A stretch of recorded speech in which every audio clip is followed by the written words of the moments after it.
The following program is closed captioned for the thinking impaired. By tomorrow, I will rule the world!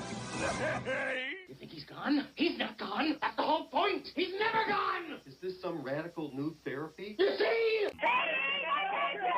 Well, I must have not been paying attention when you were just talking to me. Almost seems like you missed me. I do.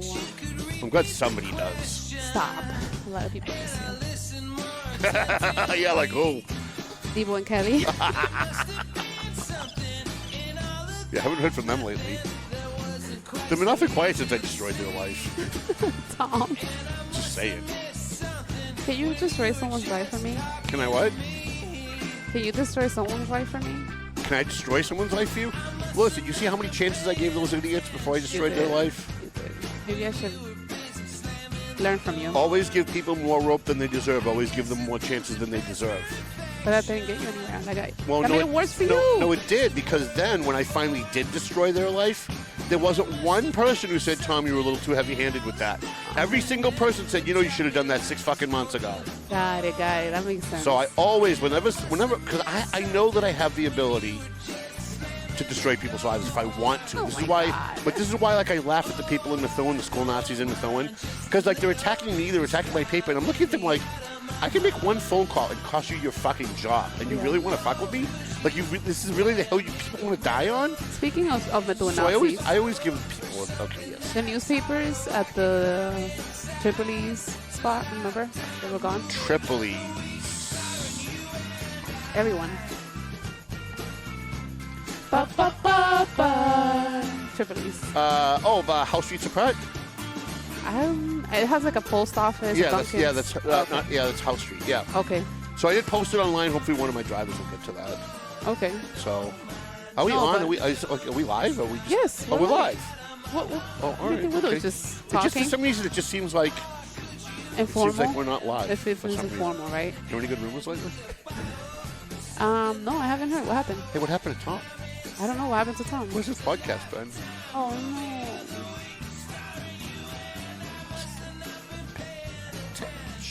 Ba, ba, ba, ba. That's the story anyway. All right, thanks for coming, kids. Good night. All right, bye. All right, let's get the show. Wait, I pull up my sponsor before we do that. All right, let's get the show on the road. Hi, how you guys doing? My name's Tom Duggan here at the Paying Attention Podcast. Wow, that really did hurt as much as I thought it was going to be. Right across the street from the plush and luxurious Valley Patriot offices. High atop, we don't even know if they're even open anymore. I don't even know why I give them. Are they open even downstairs? Who cares? They don't have the shakes. Well, here's what I know. They don't have the shakes anymore? I tried going there twice and then they don't have them. That's not acceptable. They have fridge, like places where you can store food, and there's no food. Yeah, there's no milk. There's no anything down Nothing. there. Just a pharmacy. Yeah. Starting to think. Maybe you should do your, some work. Maybe. You're right across the street. Open a window. But that's why I haven't done anything, because I'm right across the street. Like, they literally know where I live. Like, why do that? What ethnicity are they? So, they're Arabs. Arabs? Yeah. Okay. Persia? Listen, I'm saying it without saying it. That's all I'm saying. They never have any customers. They never have any business. They're still open. They're still open 7 days a week. Pakistan? Oh, I don't know. I don't know which Arab country they're from, but I know what they're. Someone said it's not Iran, it's Iran. Yeah, who cares? Yeah, who cares? Iraq. Yeah, nobody cares how anyone else prefers that we pronounce things. Right? Yeah, who cares? Yeah, like I never care. For some reason, I feel like we're not live. For some reason, can you make me louder or something? Yeah, we are live. I just feel like I'm not here. Like this is. It's just been a long time. It's been a few weeks. Did you take medications? I did not take any medication so I could be here. That's the problem. Listen, you don't want me falling asleep. You don't want me passing out while I'm on the air. So, for those who are asking, because the rumors have gone for sure. Mm-hmm. Tom broke his neck, and stairs 1, Tom 0. 3 weeks ago, Monday, I was going downstairs, and it was that day, it was that Monday 3 weeks ago where there was a lot of ice, and it had snowed a little bit earlier in the day. Was it last year? But was it last year? Well, it would have been 1, 2. I think so. I'll tell you what. It was right before the 31st. before the New Year. It was before the New Year, so it was on the 29th. December 29th. That's exactly correct. Wow. So I went outside, and when I get to the outside stairs outside behind my office, it had snowed and it had frozen, but then it started to rain and it started to melt, and when my foot went to hit the top step, I was at the top of the steps. My foot went to hit the top steps. I thought it was water because it was raining, and my foot just went like this, and it went straight down and it hit the back of my neck on the step, the top step, and then I went head over heels twice down the top. Whose fault? Is that like your fault, or is it maybe they didn't put it in ice? I'm totally not ever having that conversation on the air ever.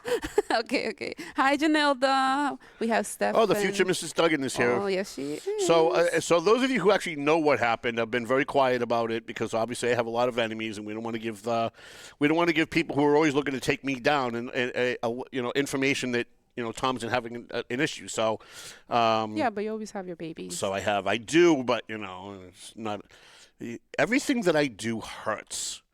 Like when you break a neck, when you break you were pretty good. When you break a vertebrae in your neck, like every motion of my hand, like because everything's connected to your shoulders, which is connected to your neck, so everything hurts, and I haven't taken anything. So, we are going to get to a podcast. We've got a ton of things to get to. We haven't had a show in about 3 weeks, and I want to thank everybody for. So before we start. Well, let's take our sponsors first. Let's get that out of the way. Okay. Let's Century 21 McLennan Real Estate. Brando's. Do you have a video of Brando's? We do. We have a Brando video. Yes, we do. There's no better food anywhere. And by the way, we have it on very good authority. Bolognese. Extra virgin olive oil, grape tomatoes.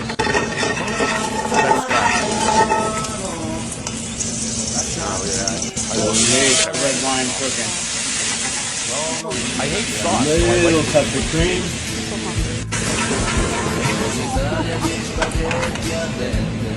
Got the rigatoni over here. Parmesan, little extra virgin olive oil, fresh herbs, Brando's Bolognese.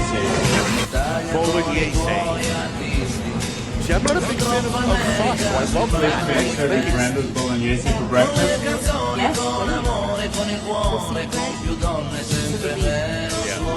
Well, I'm not a big fan of sauce, so I really like that.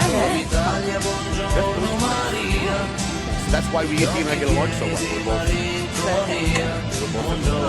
Oh, Italiano. There you go. Hi, Italiano. See, I don't like sauce, so because I just have a hard time digesting certain sauces. Like I can do, there's a couple of sauces that I do well with, but mostly not. So I usually don't order it when I go out. So I'll order something like that, the Bolognese, however they're supposed to say it. They all pretend they're from Italy when they use Italian words. Like they all want to, Don't they if you're not speak sure different in different places? If you're not sure if someone's Italian, wait 3 seconds and they'll tell you. But don't they speak like different in every, like Naples and then Sicily? I don't know. I would imagine so. I would imagine just like Puerto Rico and Venezuela probably speak a different dialect of Spanish, right? You know that inside, like in Italy, there's a small country? Well, yeah, Rome. Vatican City. Yeah, Vatican City. Yeah. Fun All right, so let's take our sponsors here on the Paying Attention podcast.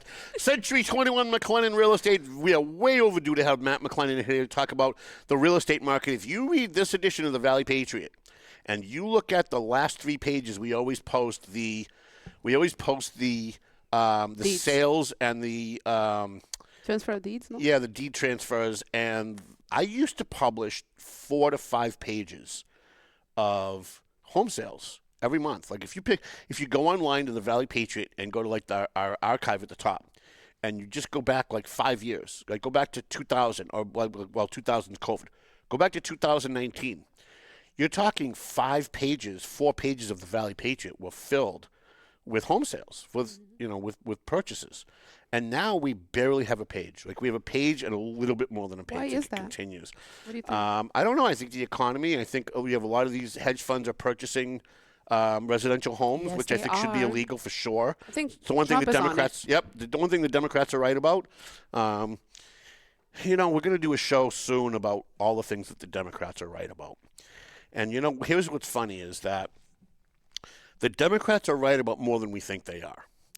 But we always tend to realize it after they've changed their position and don't hold that view anymore. Okay.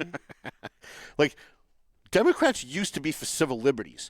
Democrats used to be Democrats were the ones that ran the ACLU when they defended the Klan marching in Skokie, Alabama, marching through a Jewish neighborhood, all right? And they defended it because they always defended civil liberties in the Constitution. That even though we hate the Klan, we don't support the Klan, they're racist, they're this, they're that, they're horrible people, they still, under the Constitution, still have rights. And liberals always held that view. I never did. Growing up, I always thought the Klan, to me, they're a terrorist organization. They shouldn't be allowed to march. And then when I came around to, you know what, but everybody deserves civil rights, even terrorists. By the time I came around, that wasn't their position anymore. Okay. And so what it seems to me is when I look back at the things that the Democrats were right about, like on 9/11, one of the big problems with 9/11, we'll get to the rest of the show in a minute, but the problems on 9/11 was that the CIA and the FBI could not talk to each other. And so there was a wall of separation between the CIA and the FBI. So the CIA was following all of these Muslim terrorists, but when they got into the country, they're not legally allowed to notify the FBI that these people are in the country looking to do us harm because the CIA has to be outside the United States and the FBI has to be inside the United States, and that's the way it was always carved out. And it was that way because you didn't want our intel agencies spying on Americans. You didn't want the intel agencies reading your emails, listening to your voicemails, recording your phone conversations. You didn't want that. And so we had that separation, and the Democrats are the ones that always pushed for that separation. And after 9/11, people like me, conservatives like me, said, this is a little fucking ridiculous. We could have stopped 9/11, but we couldn't because the CIA couldn't tell the FBI was going on. So we did away with the Patriot Act. The Patriot Act came in and did away with that wall of separation. And now, what do we have 25 years later? You have the government reading your emails, listening to your phone calls, listening to your text, reading your text messages, literally tracking you everywhere you go, videotaping you in public everywhere you go. By the way, they also have access, if you have a Ring door camera, without your permission, they can go to Ring and they can get copies of your Ring. Yes, they can. Yes, they can. Without your permission, they can go and they can get copies of your Ring. It uploads your footage to a cloud. And they can go to a judge and they can get access to that cloud footage without even telling you. So not only do they know where you are all the time, they know what you're saying to your friends, they can listen to your phone calls. And so my point is that way back when the Democrats were saying we need this wall of separation, people like me on the conservative side were saying, no. They turned out to be right, but by the time we realized they were right, they don't even hold that position anymore. So they're off onto something else. Men can get pregnant? Well, no. Eventually, that's always going to be a little crazy. That's always going to be a little nuts. Okay. But the thing with the Wall Street people, the hedge funds buying up residential properties is something that the Democrats were crying about six years ago. Really? I thought Trump was trying to take that away from them. The reason why they hate Trump is Trump came up the middle and said, I like a little bit of this from the Democrats and a little bit of this from the Republicans. And he's not ideological, right? He's not ideological. He was for overturning Roe v. Wade, but he was not for getting rid of all abortions. Because it wasn't ideological to him. It wasn't religious to him. Yeah. The far left and the far right, to them it's ideological. They don't care how much harm it causes. They want their position pushed forward because that's it. There's no, what is this thing here? What is this? I don't know. I just can't. You didn't eat anything. That's not food. No. It's driving me nuts. I'm looking at myself on the monitor. Okay, go ahead. So anyways, all right, let's get back to our sponsors. Brando's, who we already talked about. Brando's. Total Mortgage, Zadie Pesci Law Office. Zadie Pesh Law Office with the sexiest woman alive. We're going to talk about her in a second. And her husband, Mr. Italy. On the Go Notary. The Hungry Traveler. Free shout out to them. Now, I know the day that I got hurt was one of the days I was supposed to meet with them to pull the trigger to get them to sponsor the show and sponsor the paper. So now that I'm feeling a little bit better, like I'm You're downstairs from your house, basically, right? Yeah, well, here's the thing. I don't know what my condition's going to be. So it's hard for me. I can't make a plan tomorrow. I can't make a plan for next week and say next Thursday I'll meet you and we'll talk about ad rates because I have to meet with the neurosurgeon early next week, and I don't know if they're going to want to do surgery or if they're going to say, no, you can just go with a neck brace for the next 8 months. So I don't know what my availability is going to be. I guess Okay, is so what you I'm trying can't to make say. like So I'm plans gonna have, too far out. Yeah, so I'm Okay. gonna have to go through Karina, and we're gonna have to do some stuff. But in the meantime, I'm gonna give him a free shout out to Hungry Traveler. I'm probably gonna give them some free stuff online too, because I love the owners over there. They're actually nice people. What do they do there? Marcia, it's a seafood place. Ooh, okay. You drive by it whenever you go to Salisbury Beach. You drive by it once you get off 495 and you get onto 110. It's about a half a mile up on the Okay. right hand side. You drive by it all the time. And by the way, the food there is amazing, and the prices are elderly prices. Ooh. Like if you're an old person that likes brunch, that goes for like the early bird specials. That's the kind of prices they have at the Hungry Traveler. So you get a lot of food. In fact, elderly price. my favorite there is the deep sea scallops are amazing. I used to go to Joe Fish for the deep sea scallops, and then Joe Fish stopped serving deep sea scallops. Joe Fish is not the same anymore. No, it's I'm not. Sorry. No. It's not. It used to be No. a hype, but it's not the same. Ugh. Oh boy, I'm trying to get through this without having to take any pills. All right, what else do we have? Ron. Zinni Pesci, Marson and Son Construction, EIS, investigation and gun training. And let me tell you guys something. I know some of you don't want to hear it. I don't care. Joe Solomon is my friend. And when I was in a coma 2 years ago, he was by my side every single day.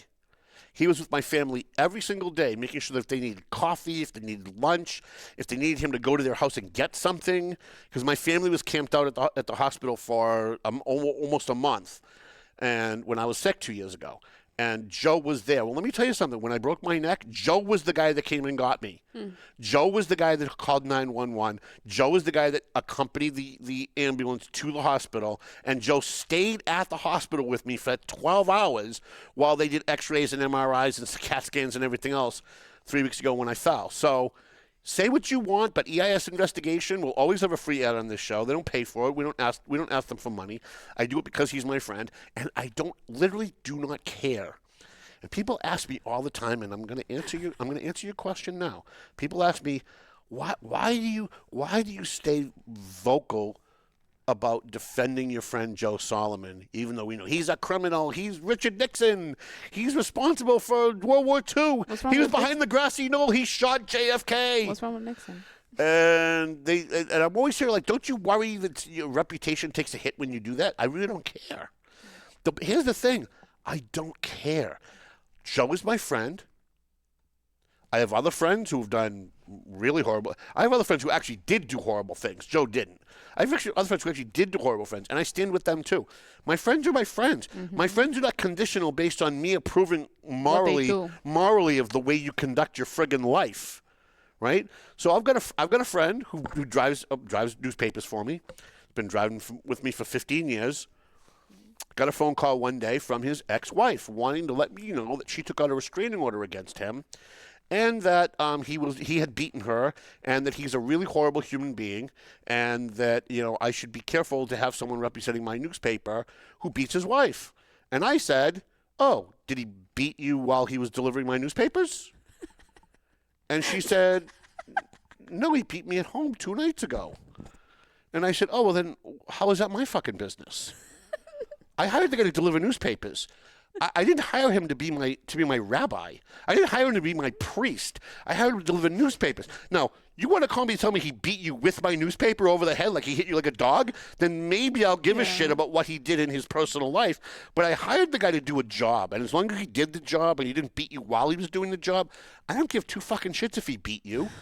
Quite frankly, given this phone call, kind of sounds like you deserved it." So she hung up. She didn't really like that too much. I'm just telling you it's so true. I know, but I'm dying over here because Renty said you look like a priest. And he's calling you Father Tom. Father Tom. Well, no, Father Tommy. Well, I had to wear the blue shirt to cover this, and then I had to wear this to cover that. So. And then you just said priest, and that just threw me through. That's hilarious. So, Randy, anyways. So, for those of you who are on a regular basis asking me, like, why are you still friends with him? He stole $27 million from the state treasury. He kicks puppies on Sundays. I really don't give a shit. And if you don't want to advertise with me because you don't like who my friends are, don't advertise with me. Okay. Right? If you don't want to sponsor a show because if you don't like who my friends are, don't sponsor my show. But the day that I stop being friends with someone because it's going to hurt my business is the day that I stop doing business, right? Because I'm in business to do a job, just like the guy who delivers for me comes to deliver newspapers. He doesn't come to be the spokesman of the Valley Patriot. So if he gets arrested for beating his wife, that's between him, his wife, and the courts, and the police, and anybody else that wants to get involved. But the one person it doesn't have anything to do with is Tom Duggan. So you can call me, you can not call me, I don't care what you do, but I don't really give a shit. I've actually had people call my office and say, do you know Tom Duggan's all over Facebook? Are you Tom Duggan's boss? I'm like, oh, yes, I am. I'm Tom Duggan's boss. So No way. I did. I just posted this a couple of days ago. So this guy calls me from a New York number, an upstate New York number, somewhere around Schenectady. I actually did a look up on it. And he starts off with, do you realize that your publisher, Tom Duggan, is all over his Facebook page? And he's cheering the death of that woman that ICE murdered. And so I said, oh, that he did not. And the guy said, no, I'm looking at it right now. Like, go to his page. So I pretended I was, is this really his page? Is it? No. Oh, my God. Oh, gee, you know what? This is horrible. I'm going to have a very long conversation with that Mr. Duggan. It was on a Friday, so I said, and I'm going to give him the weekend off with pay. And you should very carefully watch Tom Duggan's page for the next couple of days. And if you see anything more about Tom Duggan being this insensitive and abusive to people, then I want you to call me right away, and we will do more disciplinary action against him. Because as a newspaper, we will not tolerate that kind of free speech here. We are not going to tolerate free speech here at a newspaper. And not on my watch, sir. Not on my watch. And he hung up thanking me. And I have to think that, like, after he hung up, he went, wait a minute. That didn't sound right. So I don't really give a shit. I don't give a shit what you think about me. I don't give a shit what you think about my friends. I don't give a shit what you think about my personal views. I have friends who are communists. I have friends I have family who are fascists. I have friends who are liberal. I have friends who are conservative. I have friends that don't give a shit, have never voted. Yeah. I've never once judged them based on their views. If you go to my Facebook page, we'll get to the show in a minute. If you go to my Facebook page, you're going to find that there are people like Eileen Lannon, who comes on my page, who hates ICE, who has the exact opposite view of me. Will Hunter, we'll go back and forth, we'll call each other names. You're an idiot for feeling this way. You're a fascist for feeling that way. And then when it's over, it's, hey, how you feeling today? Because we all recognize that nobody is pure. Nobody agrees 100% with everybody. And being a grown-up, and this is what DJ Beauregard said on someone else's podcast, but he doesn't believe it. I actually do, because DJ doesn't walk the walk. I actually do, right? You have to have conversations with people that don't agree with you. DJ says that, but then he refuses to come here. DJ says that, and even though he committed to doing a column in my paper, refuses to do it now because he gave his word and didn't keep his word. Well, he won. Right? So he won the election, right? So I got used for the election. So my point is, I don't care what people think, and neither should you. If you've got a son or a daughter who loves Trump and you hate Trump, so what? If you have a son or a daughter who hates Trump and you love Trump, so what? Mm-hmm. To judge someone based on their political views is the dumbest thing. It's dumber than judging someone based on the color of their skin. And the reason it's dumber, because you can't change the color of your skin. But I've been anti-death penalty and pro-death penalty. I've been anti a lot of things and then for a lot of things afterwards. I was 100% for going into Iraq and Afghanistan. Now I think it's the biggest mistake we ever made. In fact, when we went into Iraq, my position was, when you're done, keep going and go to Iran and free those people. Iran. So anyways, I want to show the intern girl cam. The intern girl cam for Pleasant Valley Landscaping Contractors. He's almost run out now, right? Doesn't he have like 2 more weeks? I'm not sure, but he says, greetings from Florida. At first glance, it looks like Tom is wearing a priest collar. I'm calling him Deacon Duggan. Yeah, you guys are having way too much fun with this. I'm gonna advise you to knock it off. No, it looks good. That's supposed to be funny. Now you're like, No, but I see how you're all holy. No, listen, but we can all see how this Tom being a priest can morph into something nefarious, and I'm not allowing it to go there. Do you know what I said? I was like, holy. Right. Well, this is what I'm saying. We don't want to sorry. We don't want to give people like Debo Brown an opportunity to rear their ugly head again. What did you say? Him. Who? Who? Huh? What?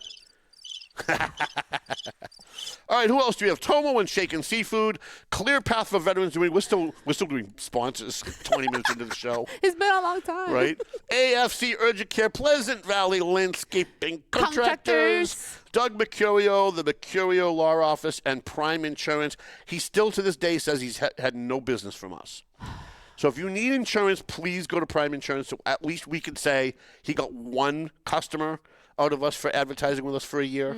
Who's the MC for the bash? It's going to be Doug Mercurio. Yes. Unless if he gives me a hard time, then maybe we're going to have to find someone else. But I doubt it. He's gonna be good. he should be all right. I'll talk to him. Yeah, right. And we're going to have, I might as well announce it now, we're going to have Intern Girl is going to be our co-MC at the bash. We are working on the bash, by the way. We are working on the bash. If you want to nominate a kid for a scholarship, please reach out to me. If you want to nominate someone for an award, please reach out to me. I'm going to say that within the next 2 weeks, we're going to choose all of our scholarship kids and all of our awards, and we're going to start raising money. We've already had people starting to make donations. We haven't announced it yet because we don't have a kid for the donation to go to. So we will do that. 4-Star Lighting, Standing Chiropractic. A free shout-out to our buddies at JG's Ice Cream and, of course, Paul Lambert at the Lambert Randone Law Office, who is a very good friend, and we love Paul. We got to get him on the show, too. Have him come here. So we got a whole bunch of topics to get to.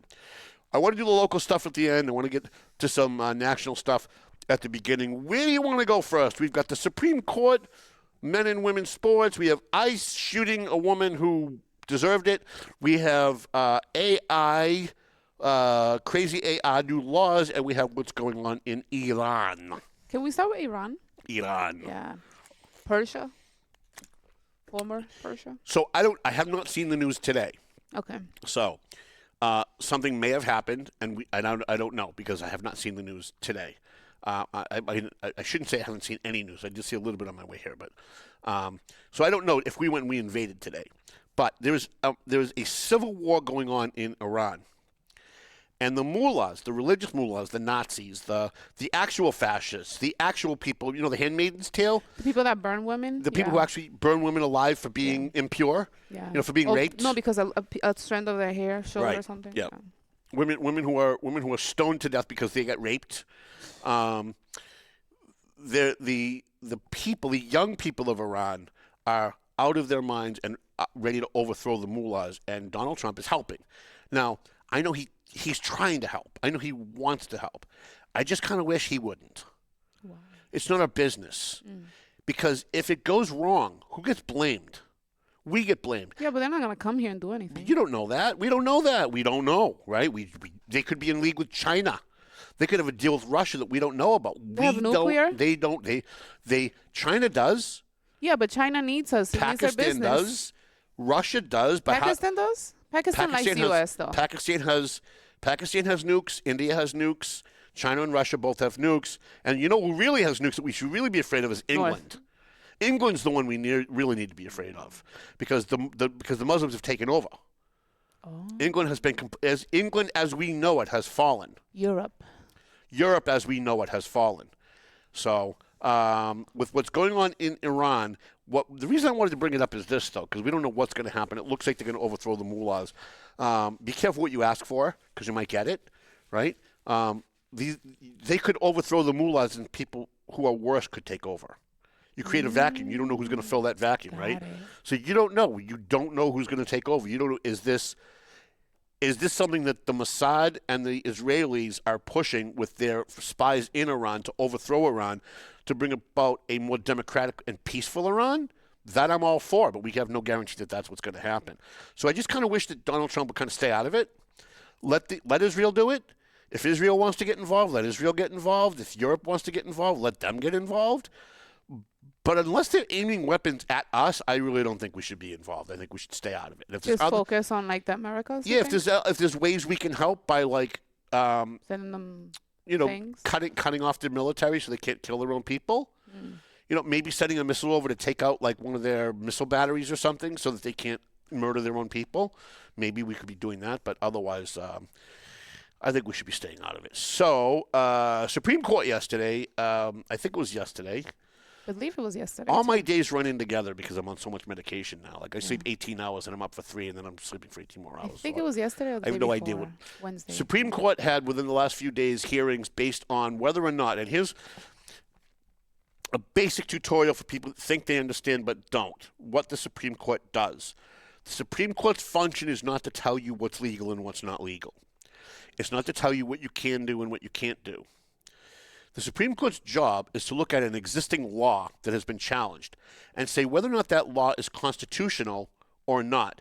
Now, what does that mean, constitutional? The Constitution spells out the restrictions of government. The Constitution is a list of things that tells you what the government is not allowed to do. The first part of the Constitution, the articles, are how does government function? Who's in charge of budgets? Who's in charge of the military? The three systems. Separations of powers. Yeah, separation of power. But the Bill of Rights is a list of things that the government cannot infringe upon. The 10 amendments. It started out as 10, and now we're up to 20. 26? Maybe. No, 20, Maybe. 28, You could be right. Okay. 26 is the alphabet, I think. I don't know. When the Supreme Court overturned Roe versus Wade, you had a bunch of idiots in this country, millions of them, unfortunately, running around saying the Constitution took away our right to an abortion. They did no such thing. All they said was abortion is not a constitutional right. In the Constitution, there's a provision that says anything that is not within the Constitution, specifically prohibited in the Constitution, is a right that is left to the states. So during Civil War, we had a war because the southern states believed that because slavery wasn't in the Constitution, we should have the right to have slaves. Okay. And the northerners said, no, you can't own people. That's kind of like against their civil rights and their human rights. But because the Constitution didn't specifically outlaw slavery, Lincoln had to come forward with the Emancipation Proclamation, and they had to change the Constitution. They had to amend the Constitution, the 14th Amendment, making slavery unconstitutional. Now, prior to that, the Supreme Court ruled on several counts that, yes, slavery is constitutional. They weren't saying it was good. They weren't saying that you should do it. What they were saying is that nothing in the Constitution says slavery is illegal, that you can restrict someone from owning another person. So Abraham Lincoln fixed that. So when they come out and they do a ruling on abortion, on Roe versus Wade, all they're doing is they're ruling whether or not the Constitution mentions abortion. If it doesn't mention abortion, then that's a right left out to the states. Okay. So in other words, does the Constitution mention marriage? No, it doesn't. Yeah. So whether or not gays can be married is not a constitutional issue.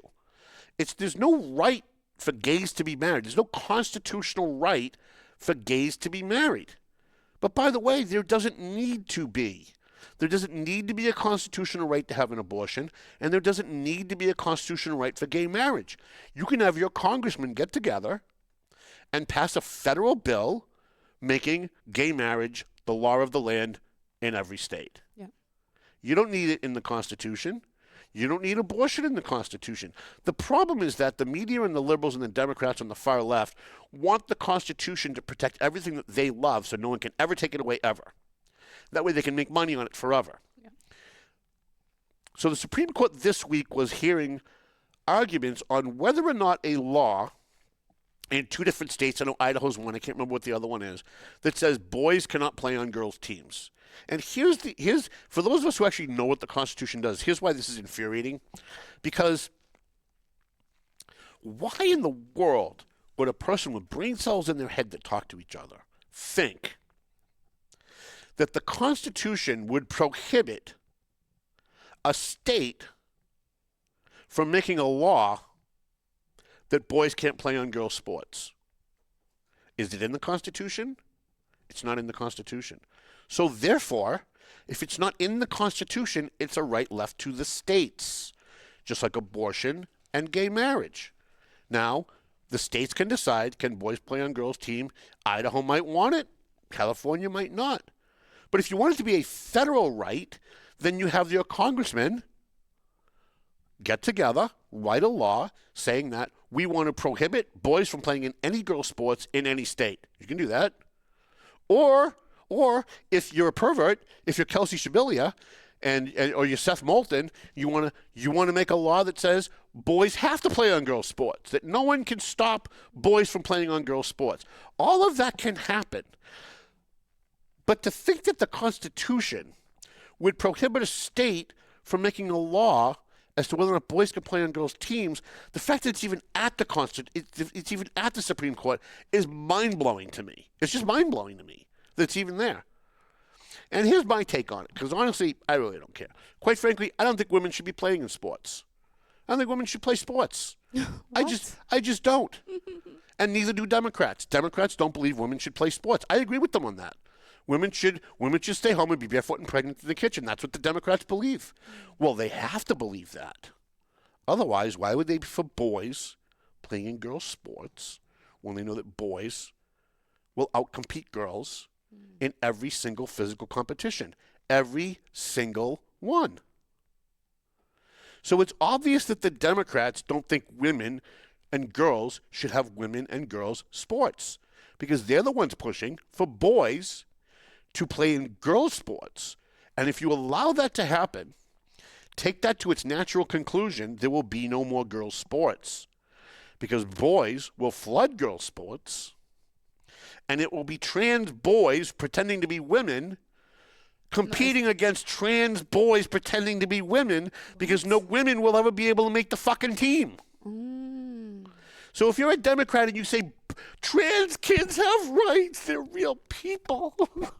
I cried when Donald Trump took away the right to sexually mutilate themselves. Sorry, I thought I was Kelsey Shabilia for a minute. But if you're one of these people that think boys should be able to play on girls' sports, what you're really saying is that girls shouldn't have sports. There should be no such thing as girls' sports, which flies in the face of Title IX, which, by the way, I've always been against. Title IX? I've always been against Title IX. How come? If you have a college and there's a bunch of guys that want to play hockey, but there aren't a bunch of girls that want to play hockey, under Title IX, the guys can't play hockey. Because it's got to be equal and the same. Equal. You know, when I was raising my daughters, and I used to have a fight with my ex all the time, I'd be laying on the couch with the girls, we'd be watching Disney, and Hannah Montana would come on one of these other shows that my kids used to watch. We used to come on Jake and Zach or something like that. And there was always this political message woven into each of these kids' shows about girls can do anything boys can do. And I remember saying to my Hannah one day, no, my Rachel, I'm saying to my Rachel one day, you know they're lying to you. Girls can't do everything boys can do, and boys can't do everything girls can do, because boys and girls are different. And my ex went fucking ballistic when she heard me say it. Don't you be teaching them that boys and girls are the same. Boys and girls are not the same. And if you allow boys to play on girls' sports, there will be no more girls' sports. So either you really are a liberal and you believe women should be able to have their own sports, or you're a fake liberal. You're really a fascist. And you want no girls' sports, but you don't have the balls to say that out loud. So instead you say boys should be able to play in girls' sports, because take it to its natural conclusion, boys playing in girls' sports eliminates girls' sports. You following me, folks? I think I don't know. I think it's different. What do you think? I believe that they don't care for the women. They don't care about them having a sport or not. Right. You know what I'm saying? Like, you agree with me? No, but they can have a sport. It's like, okay, you can have your sport. They just care so much about the actual social issue that they want these men to play with the women. Right. Because they are women. Right. That's all it is. It's a man, it can be a woman. A man can be pregnant. Like, it's insane. That's all they care about. They don't care about the women. They don't care about their sport. They just care about the man who's a woman to be able to play that. And to be able to be a woman and do whatever the woman Because they're can. mentally ill and they're morally bankrupt. And you have to have both. Because if you're mentally ill but you're not morally bankrupt, eventually your morals kick in and go, well, this doesn't make any sense. And if you're morally bankrupt but you're not mentally ill, eventually your brain kicks in and goes, well, wait a minute, this is kind of mentally ill to have boys playing on girls' sports, because that eliminates girls' sports. So I threw this out on Facebook to see if any of my liberal Democrat friends would take the bait, and none of them did. None of them took the bait. I said, I don't think women should play in girls' sports. And I was waiting for, like, the Kelsey Shabilias and the Heather Plunkett's of the world to go, that's sexism! So I could say, well, do you believe boys should play in girls? Trans should play in oh, of course I do, and then catch them in the hypocrisy, but they all saw There was a doctor, during the whole hearing for the Supreme Court that, one of the senator, I forget what state he's from, but he asked her, like, can men be pregnant? Right. And she wouldn't answer. She was like, well, it depends. And oh my God, this is the dumbest person on the face of the earth. A doctor. You would think it would be Dan Shabilia, but it's not, believe it or not. It's actually Ketanji Jackson, the Supreme Court nominee, the Supreme Court justice, who, when she was a nominee, couldn't answer the question when they said, can you define what a woman is? She said, no, I'm not like a gynecologist or something. I'm not a gynecologist. I can't This is the most recent one. Yeah, that's the one. This is the black woman that just got on the Supreme Court, who's literally the dumbest person on the face of the earth. Like, a 5-year-old knows the difference between a boy and a girl and can articulate that. It's only stupid, overeducated people in America, no other country, by the way. You don't see this in Pakistan. You don't see this in India. You don't see this in the Congo.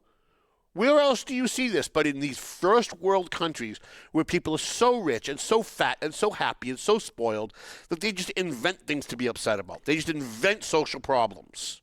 Because you don't have this where people in India are eating, children in India are eating dirt. They're eating dirty diapers because there isn't enough food. You think those people care about boys that want to be girls? No, they really don't give a shit. No, but that's what I think there's a book about, having, like, being bored. People here are too bored. Right, I agree. They have nothing else to do. So they have too much time. All this shit up. Exactly. Yep. Other places, they're too busy surviving. Yep. They have to fight for food every day. And then, of course, the one thing that happened while we were gone that we've not had a chance to talk about, and that's the woman who was shot by ICE. Okay. And what bothers me about this is you have a video of a woman running over a cop, and there are still people on Facebook at this very moment, 20 minutes before we went on the air, someone posted on one of my threads that she watched the video and the woman didn't hit the cop. They're only saying that because he got out of the way. Like, she hit him, and then he was able to survive. But if she would have run him over, it would have been like, oh, yeah, she did hit him. No, they still would have said, no, I don't see that. I don't see it at all. Because the conditioning and the brainwashing in this country is so bad that you actually have people who can see something with their own eyes and still not see it.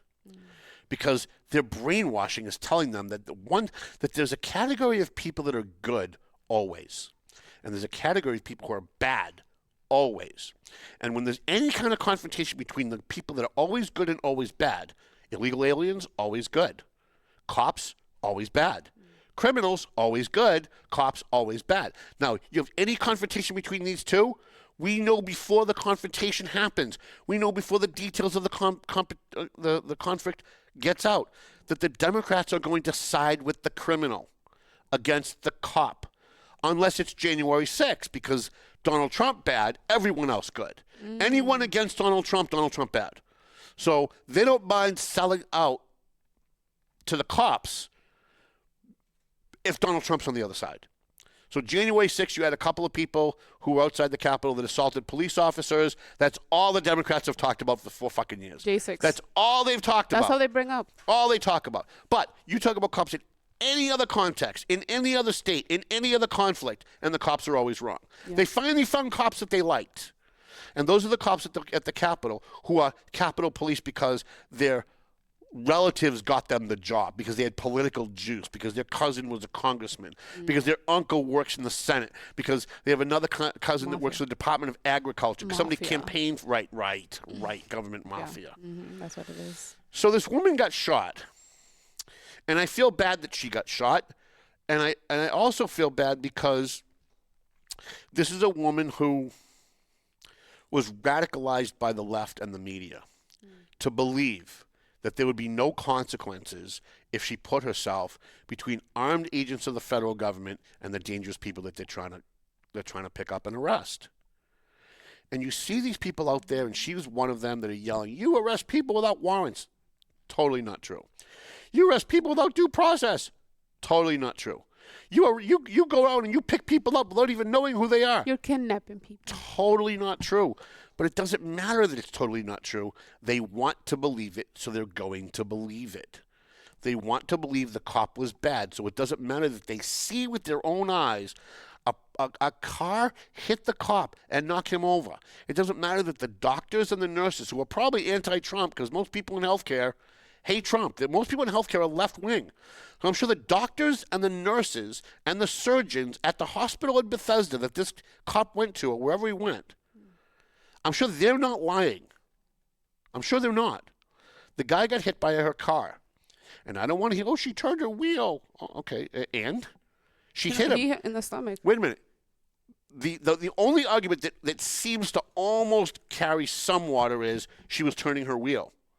Well, that would work if she didn't hit him. Well, she turned her wheel and she avoided him. So he had no right to shoot her, except she did hit him. Mm-hmm. She turned her wheel and she still hit him. Yeah. So telling me her intent was she turned her wheel doesn't mean shit.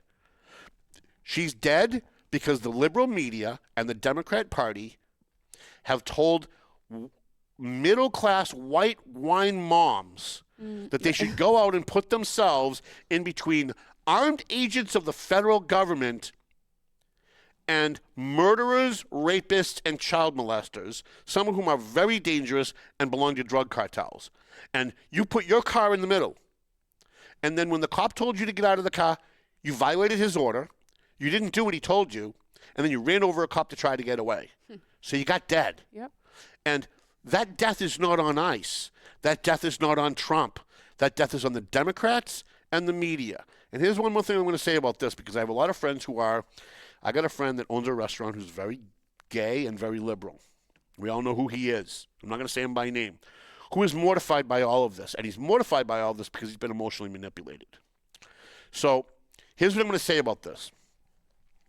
Under Obama deported more people than Trump. And you never saw these riots in the streets against ICE. You know why? Biden deported people more than Trump. Obama deported people more than Trump. But we didn't see these people out in the streets causing mayhem and going up against ICE in public. Do you know why? Because under Obama and under Biden, they would issue a detainment order to every prison in the country and say, if you have anybody on this list who we have deemed to be deported, who has a deportation order, can you please let us know and we'll come get him? And under Biden and Obama, the federal government was allowed to go to MCI Concord in Massachusetts and pick up the illegal aliens who were on their deportation list, and take them right from prison where they can't hurt anybody, where they've already been detained, they're already behind bars, they're not a threat to anyone, take them into custody, immediately put them on a plane, and immediately deport them. But when Trump got elected, all the Democrat governors said, we're not going to allow you to do that. We want you to march through our streets to pick up people, because then we can send our people out there to cause conflict with you. This whole thing has been theater and set up from the very beginning. The entire thing that you're seeing every day on the news, ICE beat up another person, ICE shooting another person, ICE arresting a poor American citizen who is donating his kidney to a nun. The reason you hear all of that is because it's all theater, all of it. And it's all done on purpose, so that it will create the social dynamic to get the people in the middle that don't know how these things work to side with them. And you know that this is the reason that they're doing it, because every single day, MSNBC and CNN does their opinion polls. And every day they come out and they tell you more and more people are not supporting the Trump administration and the way he's dealing with ICE, the way he's dealing with deporting people. The opinion polls are showing that they don't favor what Trump is doing, as if that matters. That's why he won. I want to say that's the main reason he won. That's right. That is all the money that was being used. But you also have to blame the governors and the mayors. Of course.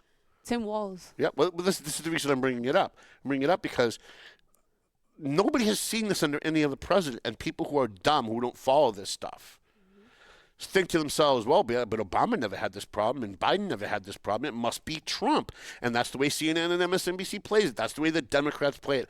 That's the way that traitor, that treasonous traitor, Seth Moulton, who's a disgrace to the uniform that he served, that's what they want. They want public conflict. They want middle-aged white women being shot by ICE because it shocks the conscience, especially when they get to report on what happens after the ICE agent shoots the middle-aged drunk wine mom behind the wheel of a car. They get to write the story. They create the situation, then they get to write the story. And people fall for it. Well, that's too bad that her life had to be lost. It is too bad that her life had to be lost. But you don't interfere anywhere in the world. Even in you see cops, you get away from them. They're doing their job. Well, this is it. And you don't know if the person that they're picking up is some 18-year-old kid who's just overstayed his visa, or a child molester who is trafficking children. They don't even care. And raping kids. They don't care. You're right. They don't care. All they care about is their narrative. Noise. And going back to all those things about what we just talked about with boys and girls sports, they don't care about the outcome. They don't care about American citizens. They don't care about the crime on our streets. They don't care about the outcome. What they care about is we have deemed this group of people to be bad and this group of people to be good. And everything that they do surrounds keeping you believing this group is good and this group is bad. Everything. So, I was thinking this the other day. Wouldn't it have been great if all the Democrats came out after that woman got shot and said, she probably shouldn't have been there in the first place. Yeah. And I still think that ICE is doing a terrible job. I still am against ICE deporting people. I still stand with the drug cartels. I still stand with the criminals. But in this case, the woman shouldn't have been there. And, I really care about my Democrat constituents who are against ICE, too. If you're one of them, please don't do this. If you're one of them, please don't go out and confront ICE. When they tell you to get out of the car, please get out of the car. Please don't try to run people over. But instead, they're doing the opposite. And that's what's maddening. They don't really care about even their own people. They don't care about this woman. They didn't care about her before she got shot, and they don't care about her now. Mm-hmm. All they care about is their narrative. And that's brainwashing. 100% of the time, that's brainwashing. What else we got? We'll stick to the AI stuff on another show. Although I don't understand it. I don't understand. The government wants to outlaw using AI to create porn using pictures of real people, and to me that just doesn't make any sense. I don't understand. If I want to draw a cartoon of something horrifying, of a woman getting her head sawed off, the government can't stop me from doing that, but they can stop. They can make laws so that AI can't do it, so that AI can't. It always goes back to the guy in Phillips Academy, and maybe you were around back then, but it's probably preceded you being there. They call him the Pumpkin Man. He was a professor at Phillips Academy about 20 years ago who had cut out the heads of pictures of his students off a picture and put the heads on pornographic images. I've never heard about that. And the FBI, he's spending his life in jail for child porn. Here in Netherlands? Yes, and I still to this day, 20 years later, don't understand it. It's one thing if you created child porn where you took a picture of a child naked and you disseminated it, that makes sense. Right? That should be illegal. Yeah. But if you created a cartoon or you cut someone's head off and you cut and pasted and you created some kind of art thing that's not a real person, it's not, you didn't actually exploit a child, I just don't understand how. I mean, he deserves to be in jail, no? I don't know. Yes. For what, creating a, for cutting and pasting? Yes, he should be. Those are his students that live there. That's creepy. That is freaking creepy. Listen, I'm not defending what he's doing. I know what you're talking about, but I'm saying eventually he was going to do something else. Eventually. It only gets worse. But we live in a free country where we don't punish people based on what they might do. That's underage. Those kids are underage. I'm sorry. No. But he's not. But he's not. What I'm saying is he's not actually exploiting a child.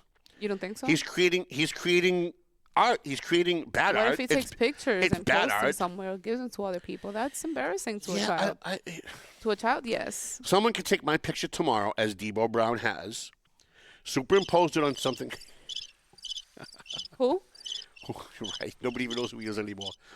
But people have done that to me. They've taken my picture and superimposed it onto some horrible thing that's going on, and there's nothing you can do about that. That's you. But right. We're talking about a 14-year-old girl. Right. Right?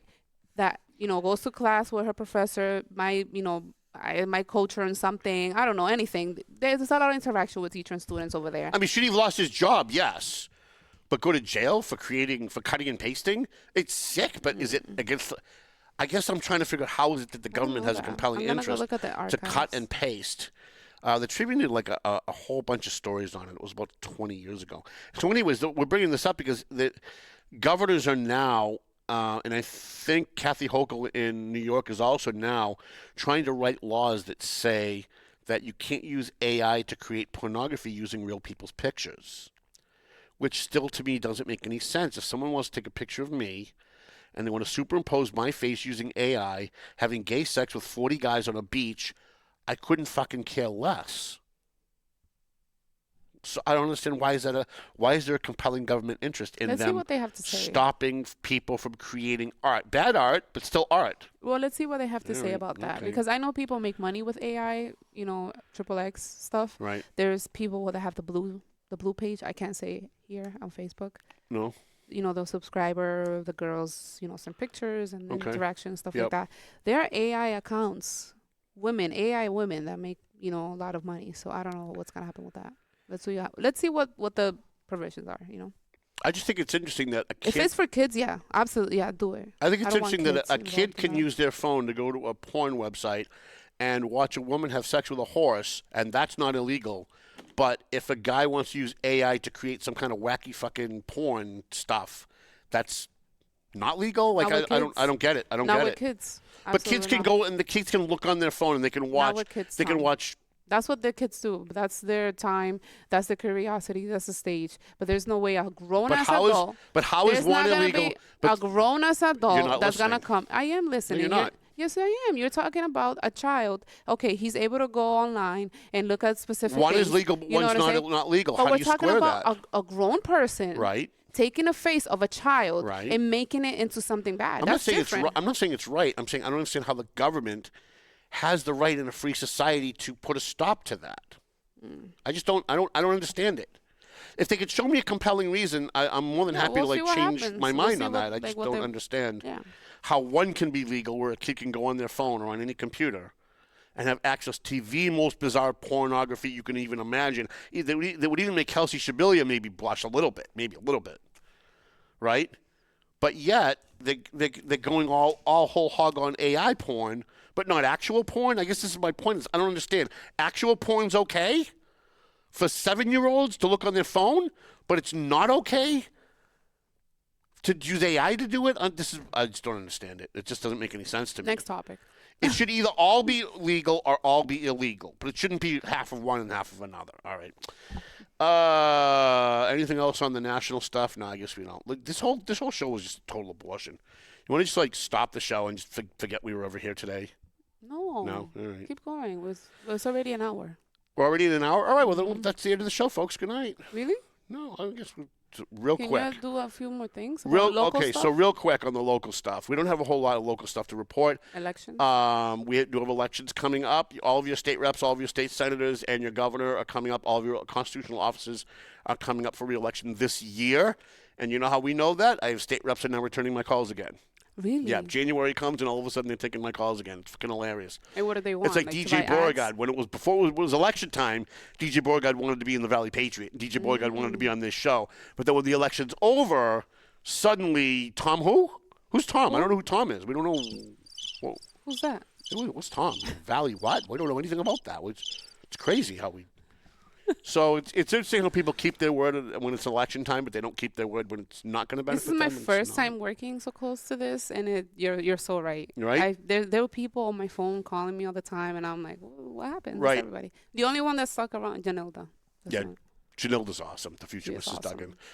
In Methuen, we have a new city council president. I was a little surprised by this. I really think it should have been the sexiest woman alive, Jana Zani Pesci. Okay. She's been there a little longer, I think. I think she's been there a little longer. Is this her last term? This is her last term, I believe. Somebody's going to correct me on that if I'm wrong. Nelly Soto is N-E-I-L-Y. Naily. Say it again. Naily. Naily. Naily. Like N-A-L-E-Y. Naily Soto. Naily Soto. Yep.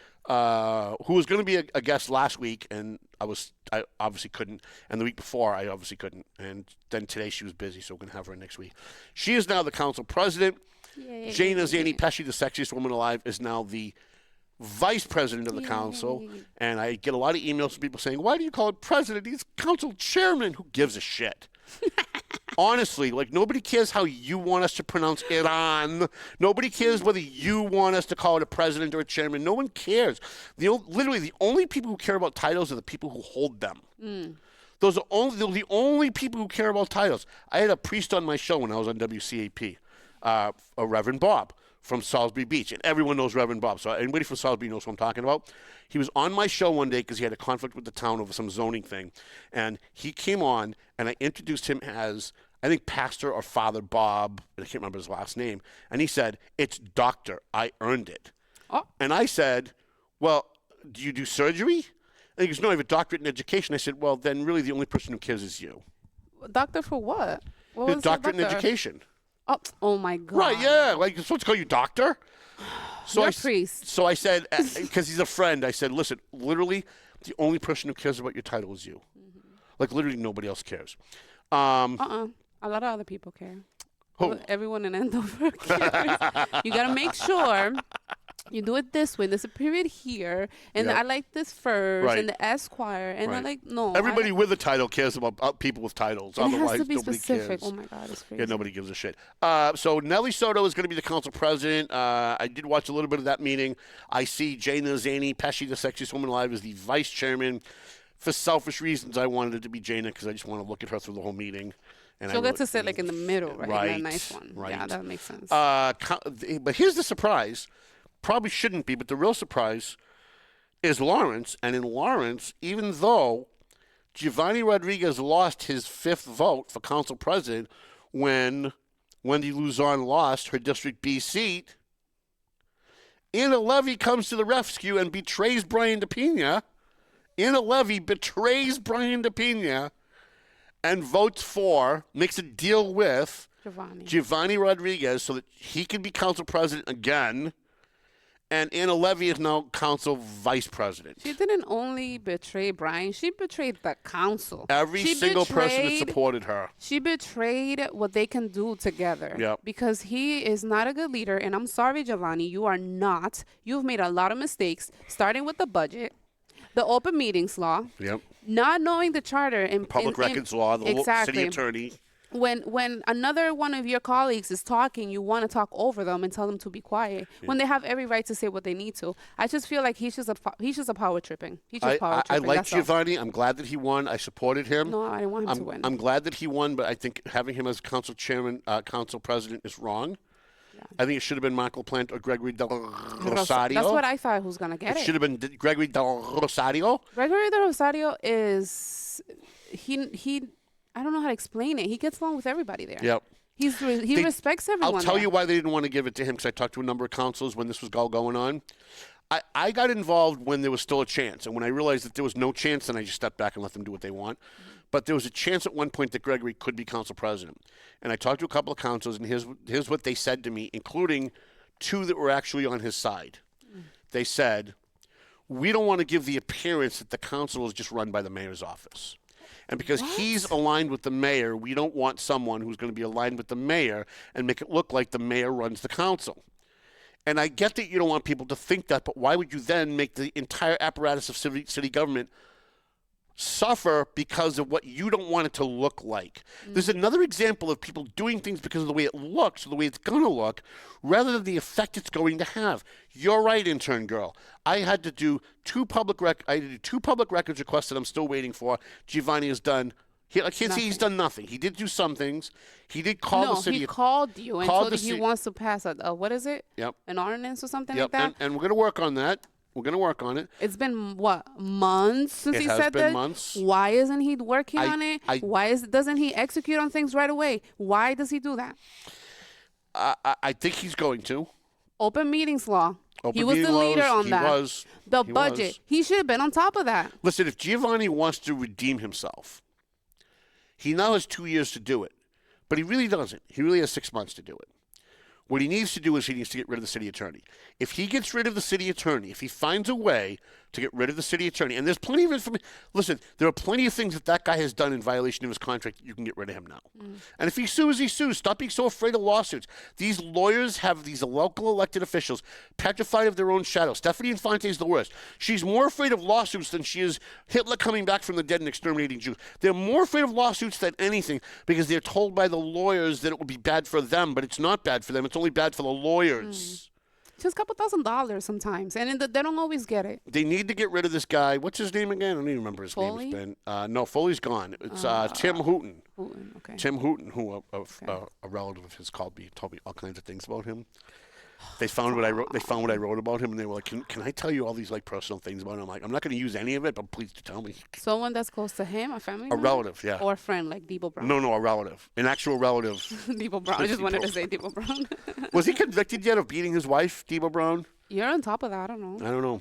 Could somebody look that up for me in the Salem, New Hampshire court and see if Debo Brown's been found guilty of beating his wife yet? Because we need to put that on the front page when that happens. Did they get divorced already? I know they sold the house and they split the money. That's for sure. Debo who? I hear he's on radio somewhere. Really? Yeah, just like that idiot in Methuen's doing his own podcast, and I went on his podcast and he had like 11 views. Who? The guy that lost, I can't remember his name. Kelsey's wife. Kelsey's wife? Dan. Dan Shabili? Yeah. She has a podcast? No, Dan. He has a podcast? I'm so confused. Who has a podcast? Nilsson? Kelsey's wife, Dan, has a podcast. It only took 10 minutes to kick in. What's that laughing? I'm like, Kelsey's wife? What? I'm so confused. So he had a guest on who was supposed to be here and blew us off. And I went to see how many views they had. When I tuned in, there were 29. And I was laughing. And then when it was over, I looked and there was, I think, like 37. Like the day later, it was like 35 or Another 36. one who wants a power trip. He wants to be in control so bad and have a leadership role so bad. They hate Tom Duggan. Damn. Because everything Tom Duggan does is horrible. But then they do everything to be Tom Duggan. He started his own newspaper online. Mm-hmm. He's starting his own he's trying to be me. He hates me because he ain't me. And that's what it all comes down to. It's just like that guy, Dan Guzman. He's like all these other people. They all hate Tom Duggan. And they convince themselves that, well, if Tom can do it, it must be easy. And that's what Tim Wood used to think. Anybody hear from Tim Wood lately? Yeah, no, nobody's heard from Tim Wood lately. Anybody hear from, remember that, what was it, Inside Methuen? What was it called? Methuen Confidential. They used once a week. They used to post like all these inner things about Tom Duggan, where he was thrown off the school committee, which literally never happened. Like they had this big narrative going that I was thrown off a school committee because I was using computers to do porn and all this like stuff they just made up. And anybody hear from them lately? Anybody? No, haven't heard from them. Rumbo used to write all kinds of things. Did anybody see a Rumbo on a newsstand lately? Anybody? Methuen Loop Weekly. Anybody see a Methuen Loop Weekly lately? No. Anybody seen? No, at the end of a Citizen. Anybody pick one of those up lately? No. So all these people that think that they can. Julissa Nunez is the only one that's still kind of around, maybe. Right, but she's got no credibility at all. I can't wait to see her. She's just preaching to the criminals that she supports. I can't wait to see her. What's amazing is that she's a badge bunny, but she supports the criminals. So it makes me think that the two cops that she's banging are actually corrupt cops. No, she says she's with younger guys. Oh, maybe they are cops. Maybe. Right. So anyway. She says I'm with old guys like you. That's what she said. And then we've got the Methuen School Committee, which is a little not really surprising. They finally got rid of Laurie Keegan as their council vice chair, as their school committee vice chair. Who is it? And she actually made the motion because she knew she didn't have the votes. So she wanted to make it look like it was her idea. This is one of the things politicians do all the time. If they can't get their way, then it's going to be someone else's way. They try to make it look like it was their idea to give it to someone else. So she made the motion for Nick DiZoglio, of all people, to be school committee, right, to be school committee vice chairman. But listen, I'm of the opinion that anybody but Laurie Keegan would be good for that school committee. Stop. So I don't care who it is. I don't care if it's Martha Sorois. I don't care if it's Mary Beth Donovan. I don't care who it is. Anybody but Laurie Keegan. Larry/Laurie Keegan. That's all I have to say. So I'm going to have a heart attack today. That's the end of the show. I had nothing to talk about today, but I was determined that I was going to get across the street and I was going to get here with a broken neck and I was going to do a show. Are you going to say how you And got this here is or no? literally the worst show I've done in 15 years. Why? 20 years maybe. This has been the worst show. People are happy. They're they happy like for it. what? Why are they They're happy? laughing. They're like, I don't know. Yeah, but they're we haven't laughing been at here. me. No, they're not laughing at you. They're Tom, not? stop. No? No, we haven't been here in a long time. We're being funny and, who's Debo? Right.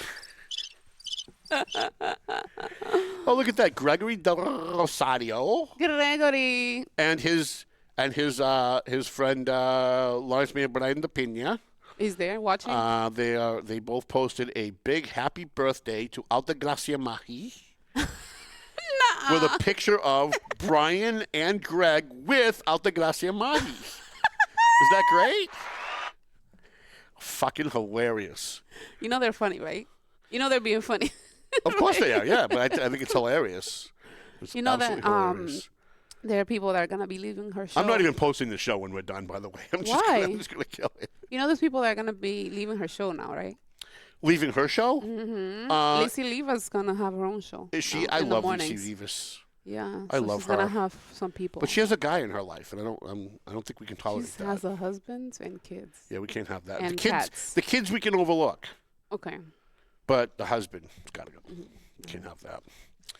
So. Are we done? There's something else you forgot to mention. Well, I had a bunch of things that I kind of just wanted to touch on. We had most of the local stuff. So the one thing we didn't talk about is they did take an additional. Listen, even though this is the worst show ever, my ratings will be, by far, 20 times higher than Kelsey's wife. I bet this show is going to do very well. You think so? Oh, yeah. Why? I haven't said anything. Like, I literally had half sentences through every conversation. I love what you mentioned about the whole brainwashing, the woman that got shot by ICE. Yeah, that was amazing. I never thought about it that way. That's a great opinion right there. Fine. I'm going to make a cut out of that. All right. Yeah, that was good. Well, that's the other thing. You don't do cuts anymore, and you don't do what do thumbnails anymore, and you don't do columns anymore. What happened to the cuts the last ones that I made? I posted them. No, you didn't. They're all up online. No, you didn't. Go to my reel gallery. They're all up there.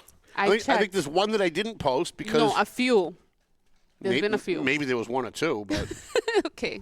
But I'll make a cut of that one. I liked what you said. I'm still waiting for the cut of me calling Kelsey Sibilia a bitch.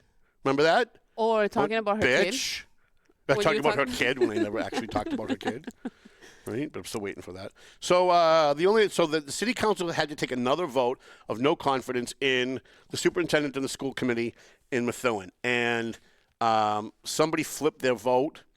But it doesn't really matter. It doesn't really matter. What you had was all the school Nazis got up there at the meeting, and they're all whining and they're all crying and they're lying. And by the way, lying through their teeth, just lying through their teeth. And I think what bothered me the most. We'll end with this. What bothered me the most was Cara Blatt, which I think that's her name, who's head of the teachers union, got up and outright lied.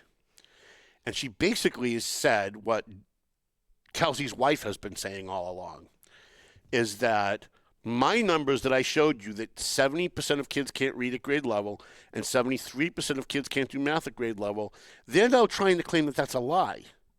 It's their numbers through the state. And so what they did was they pulled a Judy Scannell, they pulled a Brandy Kwong, they pulled out what their target numbers were supposed to be, what they targeted, what they wanted to accomplish, and brought those numbers forward and said, look, we accomplished 70% of our goals. Well, yeah, but 70% of the kids still can't fucking read. Yeah. They still can't read. So instead of focusing on anal sex and masturbation in the classroom and the N-word and the N-word and Johnny has 2 mommies and Billy has 2 daddies and transgender bathrooms and all the shit that has nothing to do with giving kids a chance to get ahead in life, how about teach them how to read? And here's what was really disappointing is that I really thought that once Brandy stepped aside and word got out that 70% of the kids in Methuen can't read, that the majority of these school Nazis, who all showed up to cry about book banning, would have been shocked and said, you know, if 70% of our kids can't read at grade level, that's what we should be focusing on. So maybe what we should be doing is putting together strategies and solutions. Strategies and solutions so that we can get the number of kids in the Methuen schools who can't read at grade level up to reading at grade level. And maybe what we should be doing is not passing kids from fourth grade to 5th grade if you can't read at 5th grade level. And how about we do that? And instead what they did was they did what all of the Democrats did when it came to this woman getting shot by an ICE agent. They pretended that reality wasn't fucking real. They pretended that the kids aren't reading at 30% grade level. They pretended that 70% of kids can read at grade level. And one of them actually said at the meeting, 70% of our kids are reading at grade level. Cara Blatt actually said that. And so here's the problem that I have is that when you bring your car to a mechanic and you tell him it's making a noise, and he gives it back to you and it's still making that noise, but now it's making 2 noises? And then you bring it back to him and you get your car back and now it's making 3 noises? At what point do you stop bringing your kid to that your car to that mechanic? If you're a parent whose kids are in the school system in Methuen and 70% of the kids in that school system can't read at grade level, at what point do you not hold the teachers union, the administrators and the school board members, and the mayor, DJ Beauregard, responsible for the fact that 70% of your kids can't fucking read?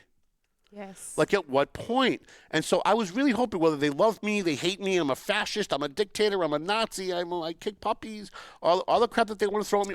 Let's pretend all of that is true. Okay. It's all true. I'm Hitler. I'm the Antichrist. Just take it off the table. What are you doing to make sure kids can read? Because at the end of the day, does it matter to the kids in Methuen if Tom Duggan's a Nazi? Does it? Right? What are you doing? Right. Does it matter to the kids in Methuen who can't read at grade level that Tom Duggan's a fascist? Does it matter to them? Nope. Does one have anything to do with the other? So then why is their answer to 70% of kids can't read? Why is their answer to that Tom Duggan sucks? They're obsessed with you. And you know what's crazy? You have no idea how obsessed they are. A lot of the women that went up and, spoke in favor of the schools and they're doing great and blah, blah, blah, they're older. They don't even have kids in the schools anymore. Right. What are you doing? Yeah, they're childless, manless wine moms. And then they are you rich, have white, privileged women. You have women who have kids in the schools that actually spoke about it and were, Jilly Guzman got up there and she talked about her special needs kid, and they were shocked because they couldn't call her a racist. Her last name is Guzman. Yeah. Right? So they can't call her a racist. They can't call her a fascist. They can't employ the tactics that they employ when Tom Duggan says it. Even though I'm saying the exact same thing that Jillian Guzman said. I'm saying the exact same thing because you know why I'm saying it? I'm saying it because parents are calling me. For the last 5 years, parents have been calling me. You can find a podcast from 5 years ago before COVID of me coming in and talking about the sexual things they're teaching kids in the Methuen schools, and parents are coming forward, but they don't want to be named. They don't want to come forward by name. They're afraid that their kid is going to be retaliated against. And then that woman, Annie Kevlin, came on board with us 3 months ago, August, September, and she actually did step forward. She said, I will put my name out there. And what happened? Her kid got retaliated against, and they attacked her for 2 hours at a school committee meeting. For 2 hours, they stood there in front of her and called her a Nazi, fascist, book banner, and all she wanted to know was, why did my 13-year-old daughter sit in a classroom where they talked about masturbation, and you didn't let me know when that's the policy? So why? They attacked her. Why is it Dan? No solutions. They only attacked her. Right. So why is it Kelsey, crybaby Kelsey Shabilia, and her husband and her wife Dan? Why isn't Heather Plunkett and Megan Ann and all of these other school Nazis? Why aren't they 20 deep at public participation at the next school committee meeting, talking about the fact that 70% of kids can't read? That would be a home run for them. That would be a home run. And I'm going to tell you why they won't do that. Because a friend of mine, most people don't know is a friend of mine. I have a lot of friends people don't know. A friend of mine went over to Kelsey and her wife Dan and Laurie Keegan after a school committee meeting one night and said, listen, why don't you just agree? Tom's right. Why don't you just agree and take that issue away from him? And he's got nothing to hang around your neck. He's got nothing to, like an anchor, throw around your neck and throw you in the... Well, if you just agree, because it's true that 70% of the kids can't read, and then you come out with a plan, let's get together, put a plan together to make those numbers better, Tom's got nothing to say. And you know what the answer was? Do you know what? And it was Laurie Keegan that gave the answer. You know what the answer was? This was the answer. Because then Tom Duggan wins. That was the answer. So you would rather have 70% of your fucking kids not read English? 73% of your kids not be able to do math at grade level? Because if you do, Tom Duggan wins? That's the answer that you get from these people. Well, they should know that all you do is win, win, right, win, no matter true. what. It's got true. money on my mind. It's true. All and right. so, you got Nick DiZoglio is going to be your school committee vice chairman. I'm looking forward to... I'm 50-50 with that kid. I literally am. I'm 50-50. Right? Half of me really hates him. Who? Nick DiZoglio. And the other half of me thinks he's the greatest guy that's ever been elected in Methuen politics. And it's true. 50% of me thinks that Nick DiZoglio was the best politician that's ever been elected because half of the time he's 100% right. You listen to him and you go, why is it that nobody else has the balls to say what he's saying right here? But then 5 minutes later, he engages in all the stupid bullshit and he does something like vote for Bill Heffernan. And you just go, what the fuck is that? Oh, the guy that was in Manchester. Right. Or defending Joe Ferretra. So I don't know, but I know one thing. 100% of me hated the fact that Laurie Keegan was school committee vice chairman. So the fact that it's anybody but Laurie Keegan, I think, is good for the schools. Now, will Nick sell out to Laurie and Mary Beth, DJ, and the Perv Brigade, and DJ, the Trans Brigade, the DJ Beauregard Trans Brigade, which we're going to start calling it the DJ Beauregard Trans Brigade? Will he sell out to them? Maybe. But the one thing you know for sure about Nick is you never know what he's going to do. He's just completely unpredictable in most cases. He's not like one-sided always. Usually not. That's a good thing. The only time you can ever really count on him is when somebody who's an insider is getting picked on, even rightfully so. So he defended his colleagues. He defended Joe Ferretra. Okay. He also defended Joe Solomon. Oh. He also defended Judy Scannell. So Nick is one of these guys that, it depends on what the issue is. But I think overall the fact that it's not Larry Keegan is a good thing for the kids. I think Nick is going to, at least 50% of the time, make us very happy. That at least 50% of the time he's going to hold DJ accountable. Because DJ's way off. He's way off reservation. He's just way off. DJ's just, he's incapable of making a decision. He is so paralyzed by making a decision that I have department heads now telling me that they've had things that, for 6 months, they've been waiting for him to make it to make a decision on, and they've completely just given up. I had a department head tell me yesterday, I threw my hands up and said, I'm never going to bring this up at another meeting anymore because the guy can't make a fucking decision. He's all things liberal. That's it. That's what I think. Well, but here's the funny thing. He's not liberal, but I don't think that matters. DJ, as a human being, is very moderate. The problem is he doesn't govern that way. He panders to the left. He gives a voice to the school Nazis. He gives a voice to the trans You think crazies. he's afraid of them? Maybe. They attack him and they're like, you need to do something about it. You know, I don't know. Maybe that's what it is. But I know that he gives them a platform and he gives them seriousness. Nobody takes these people serious. You have to go over me. Right. What? That was so awkward. Right. Yeah. And I think if he just governed the way he really believed, he is a conservative. He's not a liberal at all. If you know him as a person, you know he's not a liberal. Okay. But he certainly governs that way. He certainly panders to the far left. He and Ryan Hamilton both pander He's to the running far left. for mayor in 3 years, right? Or In 2 years. Oh, 2 years. Yeah, Ryan. DJ's up for 2 years. Okay. Who's running against him? You're going to have a number of people who run against him. This is his last term as mayor. He's not. He has no shot at getting reelected. Oh, okay. Maybe I'll throw my name in there. So it's one of those things where I'm kind of sitting back and wondering, is it worth going to war with DJ, or should I just kind of sit back and just let him fizzle out because he's gonna? This is his last term as mayor. He's got no shot at getting reelected. I'm gonna run as a joke. I think if Nellie won, I know that he wants to run against Nellie. I think he sees Nellie as easy to beat because she comes across as angry. To the average white voter of Methuen, she comes across as angry, right? She's firm, yeah. But I think if Patricia ran against him, she could slaughter him easily. Okay. And I think if you ran someone who was Latino and a professional and spoke perfect English, I think DJ would be done. And what's sad is that I think having a moderate in that chair is good because you're stopping the far left. You're stopping the We Hate ICE crowd from having a voice in the mayor's office. Okay. And so I think it's good to have someone like DJ there. The problem is that he's pandering to them. So if you're going to be not that, but you're going to pander to that, then we might as well just have that. Got it. Right? So if you're not going to be a left winger, but you're going to pander to the left, then we might as well just elect Tina Conway. Right? At that point, we might as well. Who? Rita Christine, right. All right. We're so mean. There's going to be a hotel built in Methuen on Pleasant Valley Street across the Summit Apartments. I know that they're talking about. I know they're talking about that.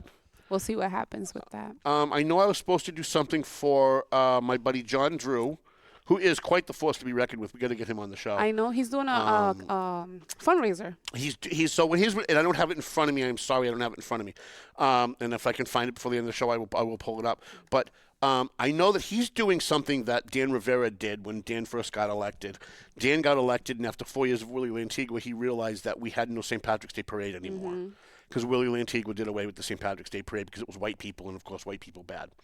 So Dan came on board and said, we want to reconstitute the St. Patrick's Day parade, and he did. For his 6 years. No, they were good. Yeah, they were 6 years we had St. Patrick's. I mean, every one, because my dad was murdered the day before St. Patrick's Day. So every year we have a banner in the parade for my dad because it's the day after my father was. So when Brian got elected, that went away, and that's the one thing that I think Brian should have kept going. I don't know why. I think he should have kept the St. Patrick's Day parade. I know that they have the Italians. Tommy Cuddy, before he passed away, God rest him. I know he was working on trying to reconstitute the St. Patrick's Day parade. So what John Drew's got to do is he's trying to bring it to Methuen. I like that. So he wants to bring a St. Patrick's Day parade to Methuen, and it only makes sense because all the white people who used to live in Lawrence are now in Methuen anyway. Yeah, they are. So you might as well just do it There's there. a lot of Irish. A lot of Irish. So Methuen breaks down where the east end, that's Mingia Valley. That's all your Italians. Okay. All the people from Italy who are actually from America, but they pretend they're from Italy because they like to tell you how Italian they are, about how Italian they're Italian. Okay. If you don't think they're Italian, they're Italian. You know, they live in the Italian area. Is that what David They live on lives? Banana Court. Every Italian you know they're Italian. Because if you wait 3 seconds, they're going to tell you that they're Italian. Yeah, and they have Borelli's. Well, the former Borelli's. Right. So that makes sense. Okay. So okay. The east end, it's almost all Italian. Although it's changed, there's a lot of Latinos now.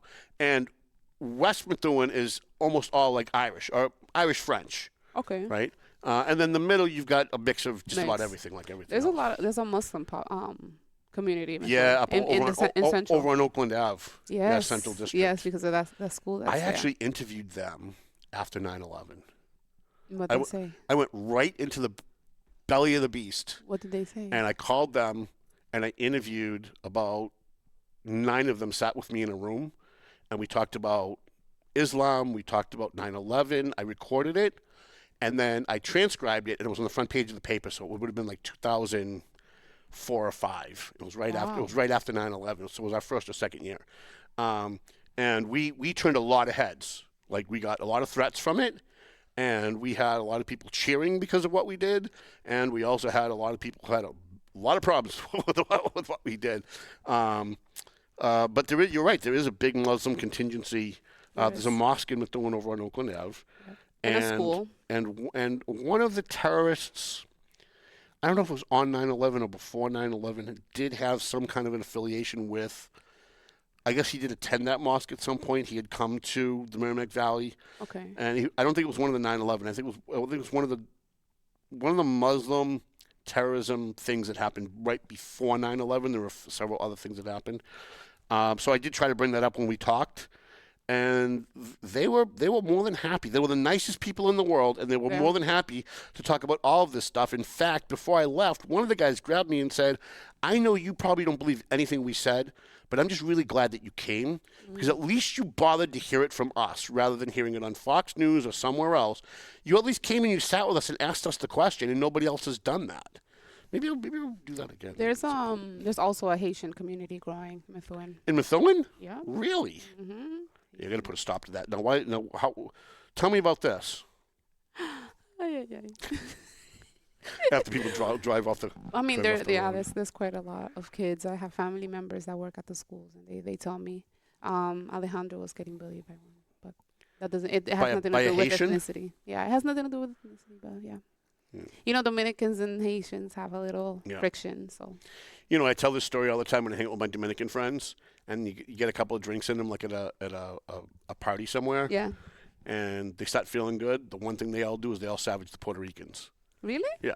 All my Dominican friends, including elected officials that we know. That's the older generation, not my generation. We don't care. And it's the Puerto Ricans. They don't appreciate the fact that they're Americans when they're born in Puerto Rico, so they take advantage of this country, and they come here from welfare, blah blah blah. And then when I hang out with my Puerto Rican friends, and you get a couple of drinks in them at like a picnic or something, or you're at a party, what's the one thing they all do? They savage the Dominicans. They're all drug dealers. They come here. They buy sneak, all the houses. They sneak into the they country work hard. illegally. They work hard. Illegally. They buy houses.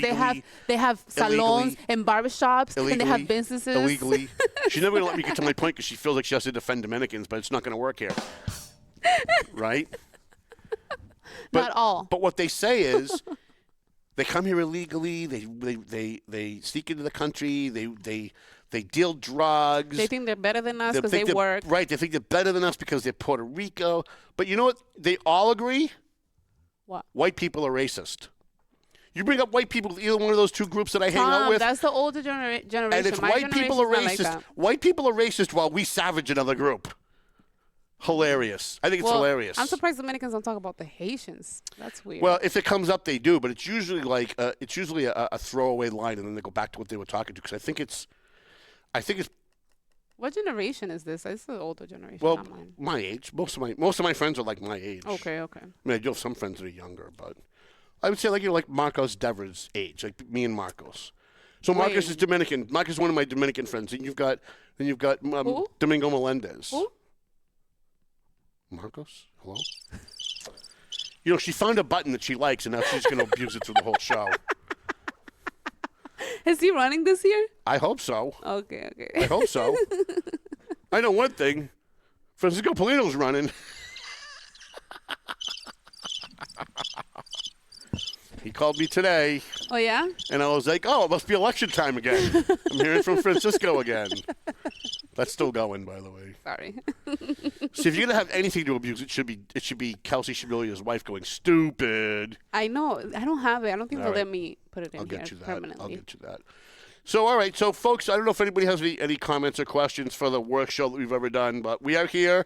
And starting next week, we're gonna have we're gonna try and get Nelly Daily Soto is gonna try and have her in. I look very pretty today. You are right. I didn't notice. If you do say so yourself. She does look hot today. I told her she looked so hot that I almost didn't think of her as a daughter today. Stop. Almost. I'm your daughter. I'm just saying almost. Okay, good.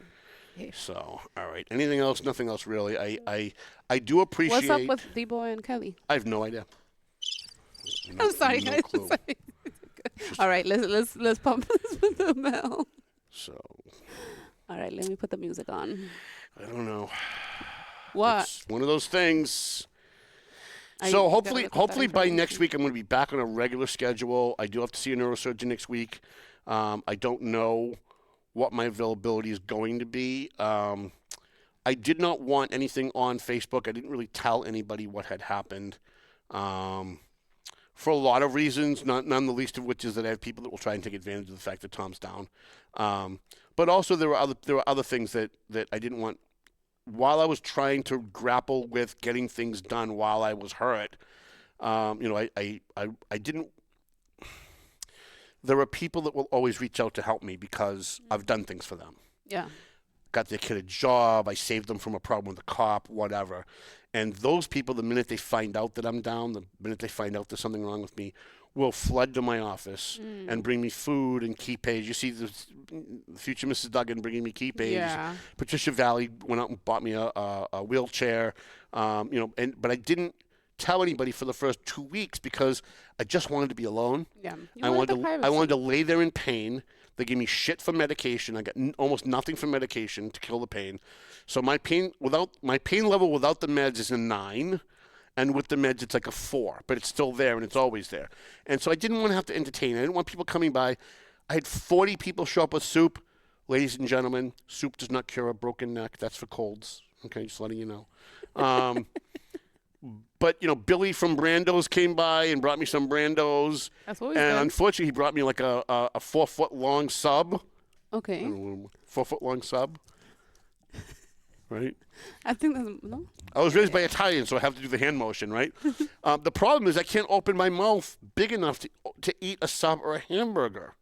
I can't open my mouth big enough to open that, so I had to cut it. Well, that's what I had to do. I had to cut it in little pieces. So if people are going to bring me things, it should be something I can eat, right? So something flat like pizzas, although I'm not a big pizza fan, but if somebody...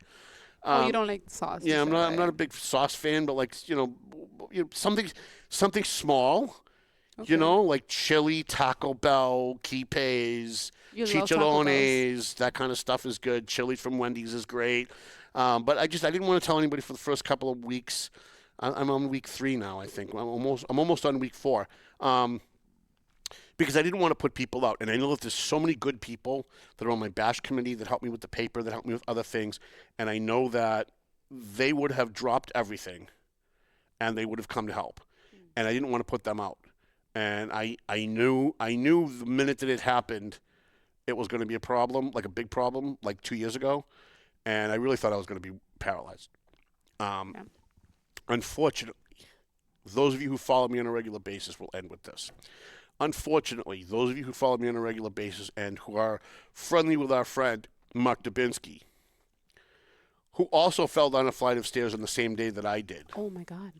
Who also broke his C5 and C6. The difference is he's still in the hospital because he's paralyzed. Oh, my God. And Tom Duggan is not. So if you want to pray for anybody, I do appreciate your prayers. But the guy you need to be praying for is Mark Dubinsky because he cannot move his arms. He cannot move his legs. Oh. I had lunch with him at Salvatore's, I think, 2 weeks ago. Well, 2 weeks before I fell. So in December, right before Christmas, his wife Kathy called, but she used his number, and I had visiting nurses, and I have a new shower girl, by the way. A new shower girl came by. You do? Taught me shower. I can't shower like this. How am I supposed to shower like this? She takes you like a shower? Yeah, so Patricia went out and bought me a shower chair. Okay. And shower girl comes and she helps me get into the chair, and then I shower, and then when I'm done, she helps me get out of the tub, the chair that's in the tub. So I can't, I can't get in and out of a tub like this. I just can't. Like I had to use a wheelchair just to get here today. Why don't you just take your bath? Like, so scrub you. You wouldn't feel comfortable? That would entail getting into a tub and then sitting down into the tub. But I can barely get into the chair that's in the tub. Okay. To get down, then I'd have to get back up, and I'll break 3 more vertebrae just trying. Okay. But I do feel bad for Mark because Mark did the same exact thing I did on the same day that I did. And the minute I heard it pop, many of you at home may not remember Darryl Stingley. He was a player for the New England Patriots who became paralyzed because he got hit in the head during a game. I think it was his first game. And I could be wrong about that, but I think it was his first game. And I remember them interviewing him afterwards, and he said that the minute he hit his head, he heard the pop on his neck, and he knew he was going to be paralyzed for the rest of his life. And when I went down, when my foot went out and the back of my head hit the top of that step, I heard the break. It was loud. And the very first thing that I thought was, Darryl Stingley, I'm going to be paralyzed the rest of my life after working so hard for 2 years to get better after what happened 2 years ago. And now I got to start all over again. So I knock on wood and I pray to God every day that this could have been so much worse. Everything happens for a reason. And then when I found out from Kathy that Mark, it is actually worse for him, and he has the exact same breaks that I do. So he must have done the same thing. His foot must have just not hit that top step, and he must have gone back because that's exactly where I hit. So prayers for Mark Dubinsky. Thank you to everybody who's been helping. Please, I don't want to hear one person text me and say, why didn't you tell me? I just spent 2 hours explaining to you why I didn't tell you. I really don't want a lot of people coming to the office. If you're a good friend and you've been to the office before, I don't mind if you come by. But please just don't show up. Please let me know because people are just showing up because word is out now. And so I've had people come by and I'm trying to pee. You know what I mean? And I can't get to the door. I have 3 people holding me up. I'm trying to pee. So you please just let me know if you're going to come by. We will have a show next week. I know that I may be having surgery next Friday. Okay. So I don't know if next week's going to be my last show for a couple of weeks, but if it is, we'll get Dave Idconsoli in here. I don't think I'm going to need surgery. Quite frankly, I don't think that that's going to be the case. I think that they're just going to leave it. Yeah, let's hope that's not the case. But we won't know for another week. So thank you, intern girl. Thank you, Tom. A few people asked me, have you heard from intern girl? I said, nope, she doesn't care. She doesn't love me. Did she come by and bring you a sandwich, Tom? Nope, she doesn't love me anymore. Nope. What did I tell you? Made me sad, made me cry. What did I tell you today? I wanted to see you last week. I told you I had a surprise for you because I was going to bring you dinner. What's my surprise? And then we couldn't dinner. Oh, it was going to be dinner? Yes, and then we couldn't meet because you didn't feel good. She brought me dinner anyway. That would have made me happy. I don't know. Even my daughter visited me this weekend. Nuh-uh. Yeah, she did. Oh, damn. Yep. No. So because they gave me shit from meds, everybody's bringing me gummies. Please continue doing that because Okay. it's literally the only thing that is killing the pain. So they've got THC? they've got me on 10 milligrams of Vicodin. You can stub your toe in 10 milligrams of Vicodin is not going to make that pain go away. 10 milligrams of Vicodin is shit. So I have people bringing me gummies, which with the Vicodin is helping, but Oh my God. but alone, neither one of them are. All right, so I guess that's it. Let's thank our sponsors. I face it's the worst show ever. I might as well just keep going. All right, where are our sponsors? I know that there are going to be people who are going to be very happy that I broke my neck. I can already hear certain people cheering, and that's okay too. Let's thank our sponsors. Century 21 McLennan Real Estate, Brando's Cutlets and Haverhill. Brando's Cutlets and Haverhill. Can you kill the music for a minute? One more thing. Brando's Cutlets and Haverhill. One more thing. So we're starting a contest starting today. I promise him I'd do it on today's show because next week's going to be too busy. We're starting a contest today. If you go to Brando's or you pick up your food at Brando's and you make a minute or a minute and a half video and you post it online and you share it and tag Brando's, tag their Facebook page, put it on Facebook, tag their page, you will have your name go into a hat and you will be eligible to win one of two $25 gift certificates to Brando's. Ooh. So if you like Brando's food, here's your chance. All you got to do is when you get your food, whether you're there or you're home, do like a 1-minute video saying what you like about it, what you don't like about it. Obviously, if you don't like it, we're probably not going to pick you. But I'm just kidding. But, what you like about it, what you don't like about it, what you think that. You okay? Yeah, Mine's did the same thing. My chair's sinking. Mine's, I think we've been sitting on it for too long. Right, for too long. Yeah. And if we pick you, you will win one of two $25 gift certificates. And we're going to have a couple of other contests coming on with Brando's. So go to Brando's. It's on Broadway. I think it's 612 Broadway or 602 Broadway. It's on Broadway in Haverhill for your Brando's cutlets. He's got a great fettuccine Alfredo. The rigatoni Alfredo with cutlet was pretty good. The broccoli was good. The bolognese and all that other stuff that I have no idea what it is, but he showed you the video at the beginning. All right, so let's roll up Mel. Thank you for Billy Griffin and Scott Brandolini and everybody over there. Billy's wife, who is a saint, by the way. Total Mortgage, the Zany Pesh Law Office, On the Go Notary. We should get Vinny in here, Mr. Italy. Get Jana Zany Pesci to say she's Lives' first husband and get him come on. Yes, of course. That would be fun. On the Go Notary, The Hungry Traveler, Merson and Son Construction, EIS, Investigation and Gun Training, Tomo and Shaken Seafood, Clear Path for Veterans New England, AFC Urgent Care. We got to get Zucker in here again. Pleasant Valley Landscaping. Contractors. It's going to kill the music, but all it's okay. Right, okay, and then there's the camera. All right, very good. Prime Insurance, the Doug Mercurio Law Office, W3ON, 4-Star Lighting, Lambert and Randone Law Office, and a free shout out to my buddies at J&G's Ice Cream. Seriously, if you want to have a really good scallop dinner, Hungry Travel is the place to go for a scallop dinner. And it sounds like Melvin Taylor says you got to go home, so go home already.